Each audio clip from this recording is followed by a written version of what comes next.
Hi, beautiful moms. Welcome to Daily Mom Joy with Rellie. We are right in the middle of our Ask a Joyful Mother series. So, last week we dove deep into this idea of glimmers of gratitude, looking for those glimmers, those micro moments that give us joy. And today I wanted to deep dive into joy. So, we typically recognize that word joy as an emotion. If you actually look it up in the dictionary, it's defined as an emotion evoked by well being, success, or good fortune, or the expression of such emotion. To offer a different lens to this today. So, I thought we could look at the word joy instead of as a feeling, instead of as an emotion, as an actual choice. What would it look like if we looked at it as an actionable item on our mom to-do list, right? Because we all know what that mom to-do list looks like. We all have it. And we look at it right before we go to bed at night, or we go through the whole thing. So today I wanted to bring someone, an amazing guest that is a walking example of joy. She is joy personified, you ladies. And this is my beautiful friend, Lilibeth. And she just gave birth to her miracle baby just 3 months ago. So I am so excited. Lily, there you are. How you doing? Hi, Riley.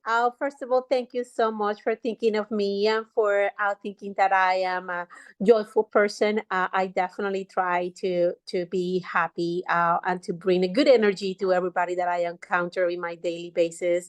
So thank you for thinking of me for your series. Absolutely. Well, like I said, I'm totally excited about this because you are literally one of the most joyful people I know. Like when I Okay. think So you just have like this ray of sunshine around you at all times. We all love you for that. And when I was thinking of this Joyful Mother series, I literally just thought of you because you're always smiling and you always just have like I said, this just ray of sunshine around you. So I thought though that we could talk a little bit because a lot of people see the end result, right? We see the smile on the outside. We see, oh my gosh, she is such a joyful person. And that is a wonderful thing. We all have struggles though, right? yeah, So absolutely. And as we talk about joy as an actionable item, we can't really talk about joy without talking about struggles. I actually did an episode on this about falling in love with our struggles in life. It's a concept that I read from Mark Manson's book. I won't say the title here because it's got the F bomb written on the cover, oh but it's a wow. great it's it's actually I have the book right here actually. The Subtle Art of Not Giving an F. But the reason there's a concept that he talks about in this book that's really an amazing concept that it's about falling in love with our struggles, choosing our struggles, Yeah, because the end result of the struggle, that's where the joy is. That's where happiness is. Happiness doesn't really come out of nowhere. It's actually the end result of the struggles. And there's this concept of falling in love with the struggle. So yeah, we have to be intentional about the struggles that we choose. And as moms, we can be very intentional about the struggles that we choose in motherhood, right? The end result is our babies. The end result is our children that we love so much. So we would do everything and anything for them. Therefore, there's a struggle because life comes with its own um, fun mix of consequences and yeah, outside variables and all kinds of things. But the end result is just so wonderful. That climb to get to motherhood is it could be a very difficult climb for a lot of us, right? So in order to get there, in order to be a mom, it doesn't come without its share of pain. So again, people see the end result of that. They don't necessarily see the climb that we have to go through in order to get to that point. I'm very well aware of your climb, and I thought it would be a beautiful thing if you could share with our moms today about that climb, about that struggle. yes, very much. I would love to, share with you and with all your listeners because for me, as you said earlier, I choose and I love to be a positive energy, a joyful person wherever I go, and in every single day, I choose to be that way because for me, it just mentally helps me to be better in life. If I choose to be joyful, it just helps me personally. Now, that doesn't mean that inside we are not going through difficult moments, and my journey to motherhood started when I was 27 years old. This is something that I have been working on for a long time. And for many of us, we probably feel that, oh, wow, that is a long journey. I'm 45 years old right now, and I finally got to that accomplishment. And it came with so many times, so many failures, so many struggles, so many nights of going to bed crying because I thought that that would never happen. And every single time that we try and it failed, it just broke my heart.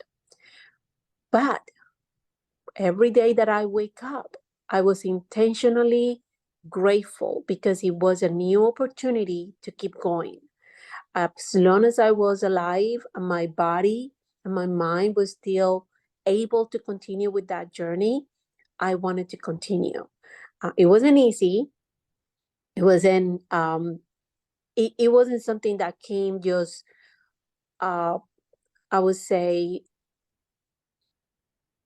I want to say that it's just. It wasn't something that it was just. Okay, let's just be this my life. No, I have so many other things that I was focusing to, but motherhood was just the core of what I wanted to do. Now, it might be difficult at times, but if you stay in that route and you are mindful and you are consistent on what you have to do, you will get there. And now here I am with my 3 month old baby, and Beautiful. I am so grateful. I thought for many times that it would not happen, but here we are. And I just want to say to your audience, whoever is listening, if you can continue with the journey, don't give up because it will happen, especially on God's time. Absolutely. Oh my goodness. Um, I actually, one thing that you just mentioned that blew me away, I didn't realize this journey started for you at 27. Yes, So from 27 to 45, ladies, yes. I mean, I'm not a mathematician here, but this didn't happen overnight. This No, didn't happen overnight. it was a long journey of different type of treatment, from trying to naturally conceive when I was in my 20s and even in my early 30s, and then realizing that that was not going to happen. And then in my mid 30s, I went through a divorce. So when that happened, that feeling of motherhood, between the divorcing and the struggles of starting over, was just it was just crushing my heart, because now I'm starting over in my mid 30s, and you don't know what the future will encounter, you will encounter in your future. You don't know if you're gonna ever meet that person that you will want with all your heart to have a baby, because as much as I wanted to be a mother, I also wanted to have a family. That was important for me to grow with a family, to have a future with a husband and a baby. And it might sound corny, but that was my dream. So in my mid 30s, I went through all of that. It was just not the separation from a person that I loved so much for many years, but also the realization that now I don't know if I will ever be a mom.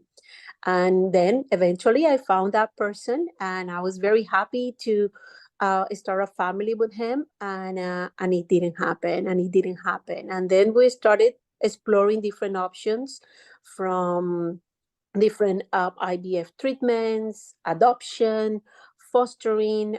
You go through so many ups and downs until I have a lot of faith. So I always pray and ask God to guide me, and He always put angels in my daily life. And definitely, people that tells me their experiences as well, and listening to many of my friends that also have gone through these. I went to a good clinic. I feel that they helped me a lot, and here we are. But not with many struggles in between as well. So probably our IVF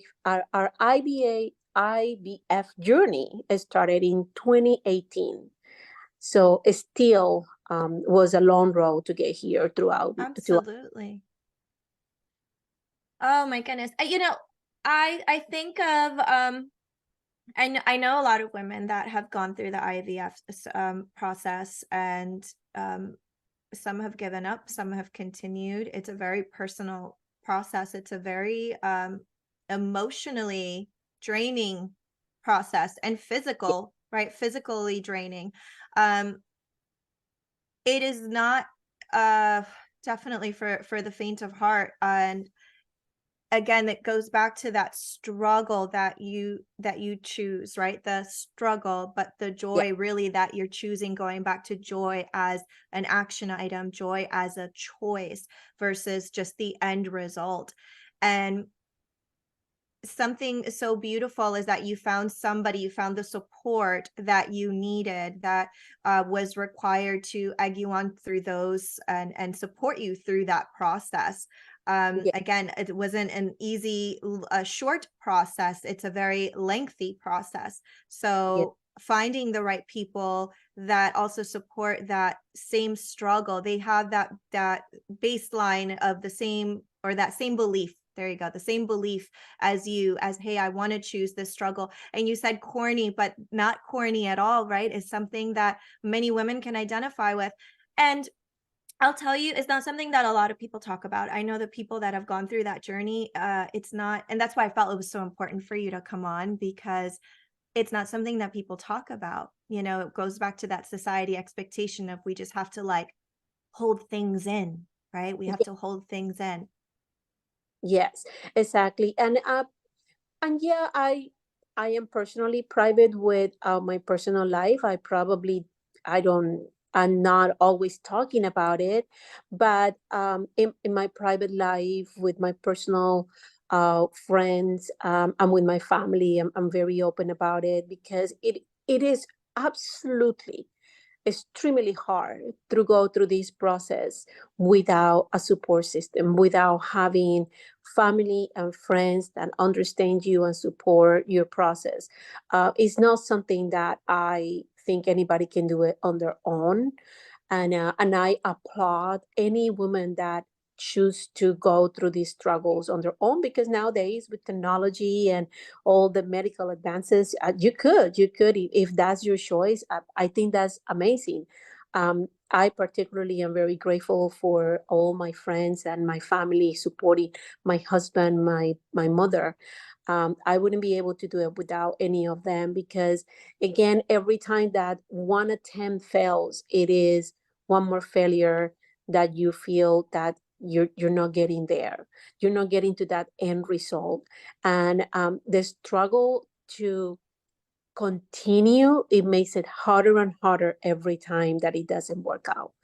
But I chose that struggle, and every single day I would get up, and life will continue, because as you know, I have my job, I have a beautiful stepdaughter, also I have a house, I have so many things to take care of, and you have to be strong and continue if you want to get to that end result.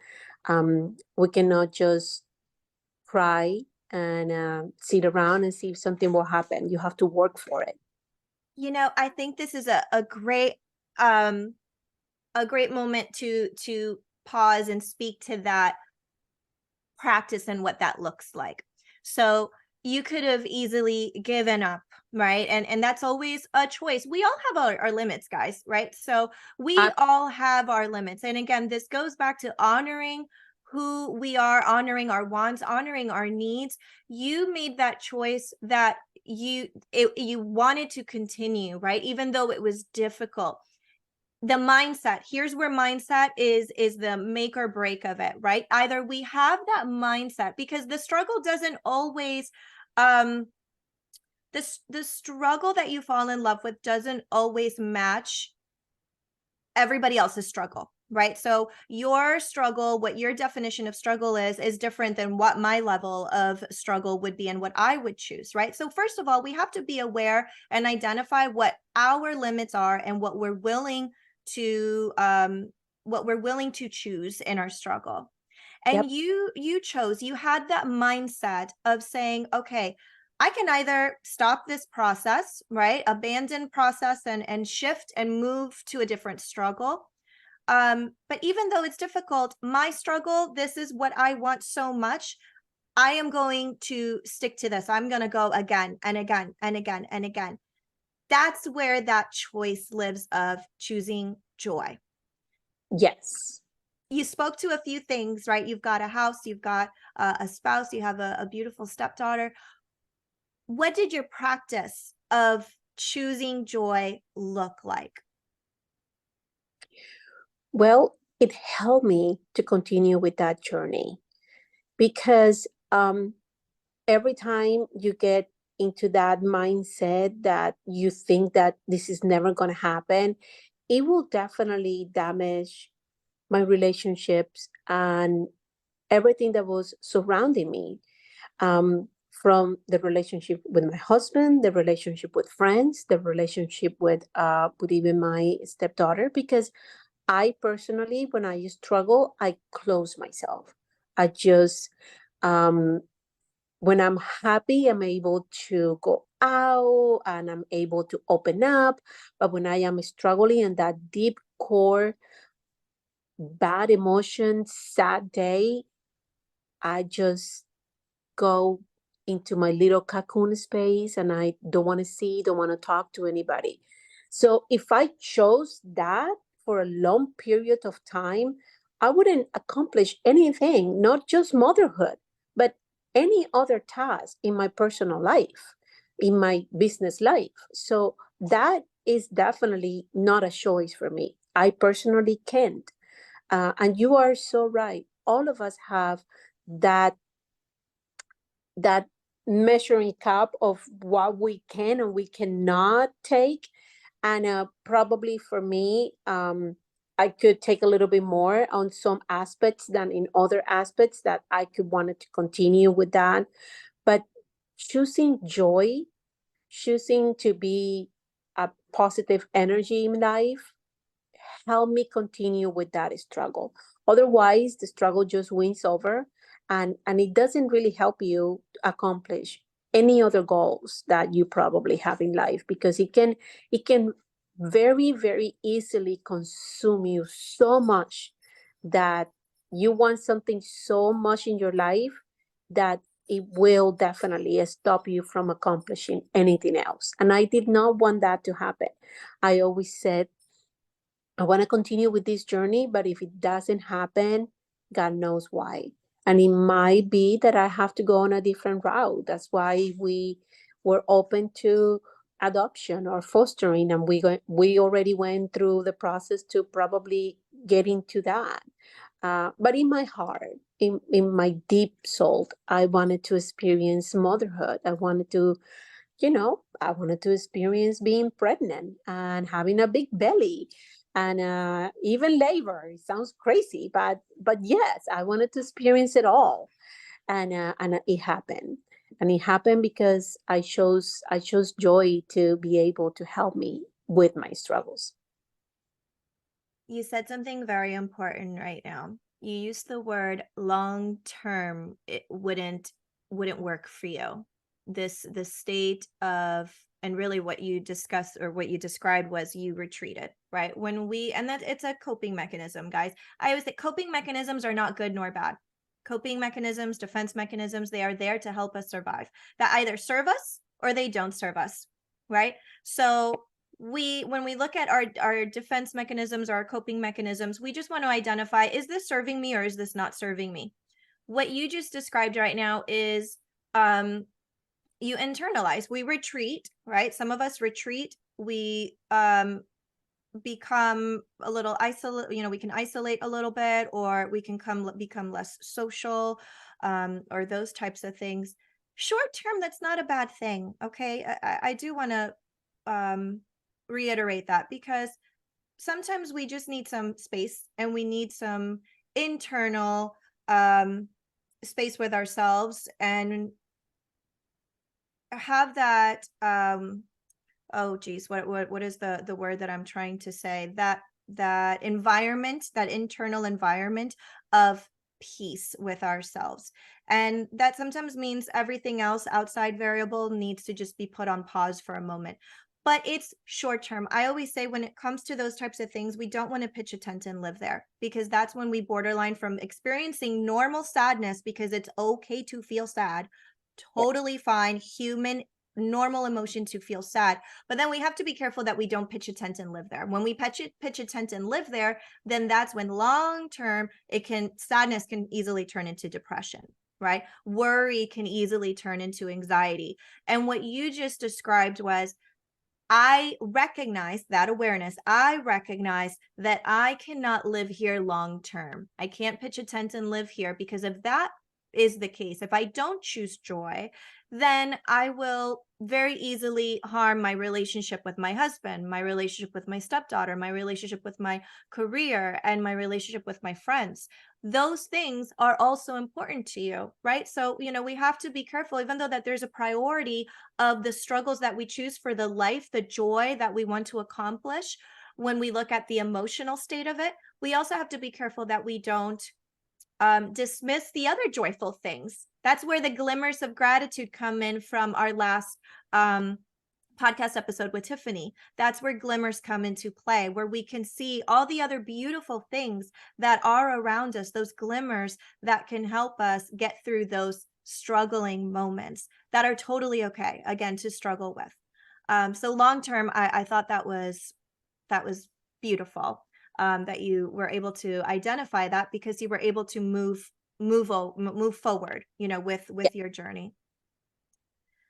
What would you say to moms who are going through this right now? That they're really not sure where whether, hey, do I keep going, or do I stay back? Do I keep going, or do I step back? What would you say to them? Give yourself some time. Um, it those struggles and those failures, it took time for me to recover, to keep going. Um, so give yourself the opportunity to grieve if you have to grieve. Give yourself the opportunity to feel sad, to feel angry, because many times you will feel so angry, so frustrated. Um, go through those emotions. Don't hurry, because it will come when it's the right time. And you need to go through your emotions to be able to go into the next step and to be able to make the right decisions. And I found in some occasions when I rushed, I didn't make the right choices, and probably that's why things didn't work out. So, and I learned with time that taking my time, if the next phase was IVF, but I wanted to take a moment to just a couple of months or even a year or so to not go through that process, that is okay. That is okay, because it can take a big toll in your life. And it is not something that is easier. It's not easy to wake up every day and to choose joy to keep going. But you will try your best. And if today you have to be in bed and feel sad about it, that is still okay. Tomorrow will be better. So, time, give yourself some time. I think that's beautiful advice. It goes with this, again, concept of we have to be careful that we don't pitch a tent and live in the sadness, because then it can go into the depression. But Sadness is a perfectly normal, grief Yeah. is a perfectly normal process to go through. Anger, thank you for saying anger, because anger, again, perfectly normal human emotion for us to feel angry. It's how we process that anger and how we process these emotions, how we lean into these emotions, while stepping back. So I actually did a live on this in the private Facebook group this week about when we approach stress and overwhelm differently. When we stress, when we have regular stressors, everyday stressors, we can typically manage those stressors, right? You know, something happened with our car, we got a flat tire, we were late to taking our kids to school. Maybe you're just having an off day and you need some time, day-to-day stressors, right? But sometimes when we've got multiple stressors, then that stress stacks, and that's when stacking happens. When stacking happens, we could very easily fall into overwhelm land. And overwhelm, we can we have to be careful with overwhelm, because with stress we can lean in to the problem, to problem solve, but with overwhelm, it's not appropriate because we are stacked. And when we're stacked, our overwhelm, what it does is it kind of shuts our system down, right? That's when we feel like, okay, my mind can't think. You know, I'm just completely exhausted. I don't feel the energy. I have zero spoons left. Uh, if you know that term. So we have to approach overwhelm, instead of leaning in, we take a step back. We take a step back. And that's when that stepping back means self-care. That's when Yeah. that step back looks like seeking to your support, right? For you, it was your spouse. For you, you had friends.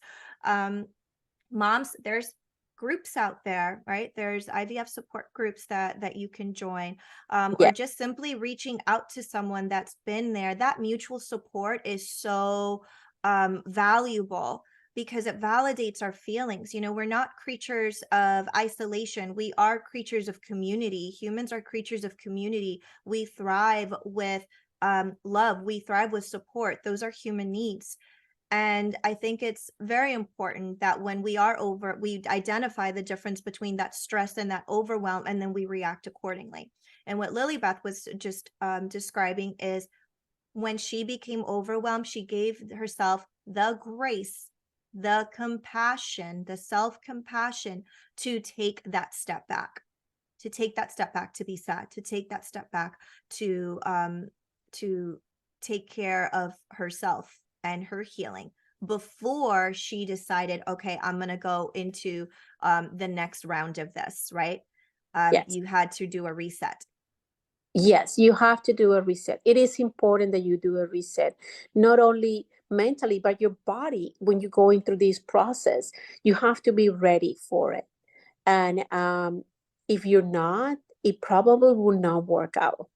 So, being mentally sound, having that stress level where you can manage it, because the stress will be there. It doesn't go away. I mean, you go to the doctor, and the first thing they say to you is that don't be stressed, don't think about it too much. But how you don't?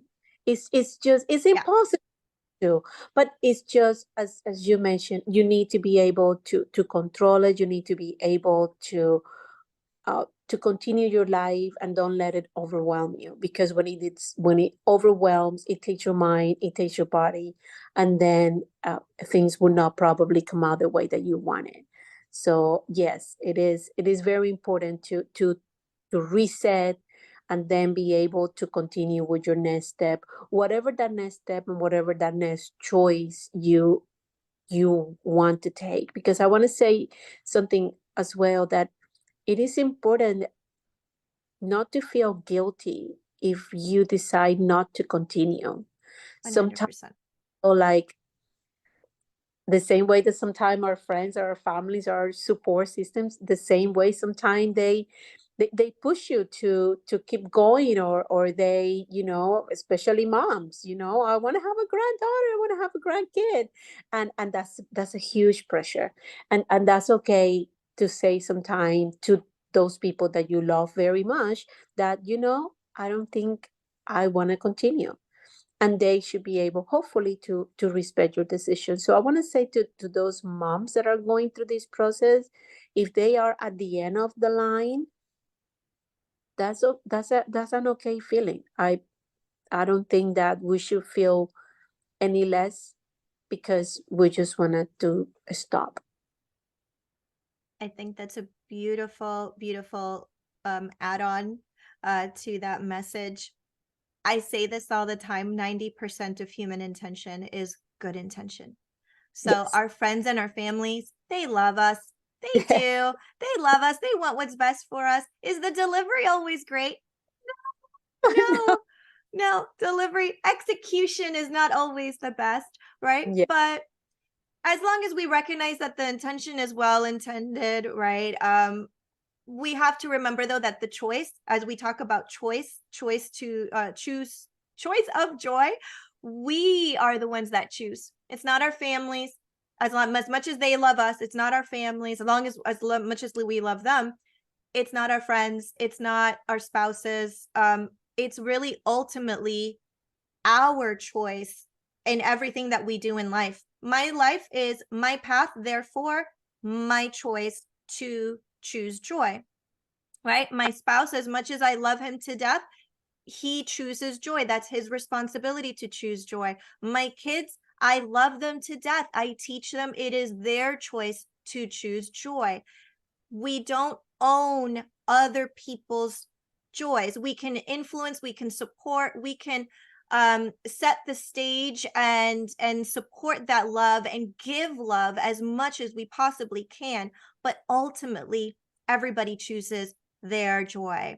Actually, I think that's a great place to stop our choice, our choice of our oh my goodness, our choosing of joy. Trying to Yeah. say those words together. Yes.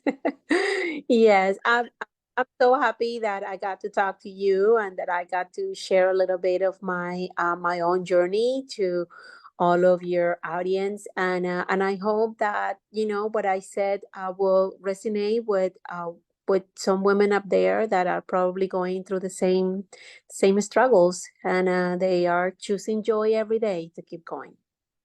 Absolutely. Thank you so much, Lilibeth, for joining us today and for sharing that story and for being so vulnerable and open. I love you to death and I appreciate that so much. And I'm sure other moms, and this isn't just for this types of situation, ladies. I hope you're listening. You can take this methodology and you can apply it to whatever struggle you are going through. So, Yeah. take your struggle and after this session, I want you to pause. I want you to spend some time with what is it that I'm struggling these days? What is it that what do I want my joy to look like? Paint a picture for yourself, right? Close your eyes and picture, what do I want my joy to look like?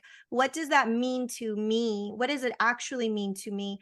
And are my struggles aligned to that? Do my struggles align to that? If my struggles are aligned to what I want to choose my joy to be, then I'm on the right path and everything else is logistics. Everything else is strategy.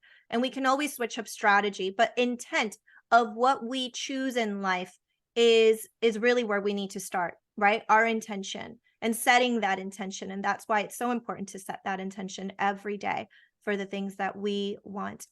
So again, thank you so much, Lily. Love you to death. Moms, I hope this session has been really helpful for you. If you're going through this journey and you want to talk to us a little bit more, you can hop on the mom group at Daily Mom Joy. Or at Daily Mom Joy Facebook group. And if you're not sure where you are in this mom journey and you're not sure what your next steps are, you can always check out the website at www.groundyourheart.com. I hope everybody has a beautiful week. I love you all to death, and I will talk to you soon.